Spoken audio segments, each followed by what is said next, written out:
उधर हारूनाबाद में traffic police एहलकार और मोटरसाइकिल सवार उलझ पड़े। बात हाथापाई तक पहुंच गई। मोटरसाइकिल सवार ने इल्जाम लगाया कि कागजात न होने पर 300 रुपए रिश्वत तलब की गई।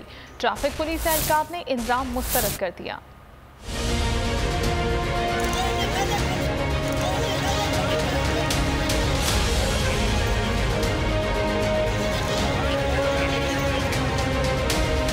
हारूनाबाद में फोर्ट अब्बास रोड पर ट्रैफिक पुलिस एहलकार और मोटरसाइकिल सवार उलझ पड़े। बात हाथापाई तक जा पहुंची। मौके पर मौजूद लोगों ने बीच बचाव कराया।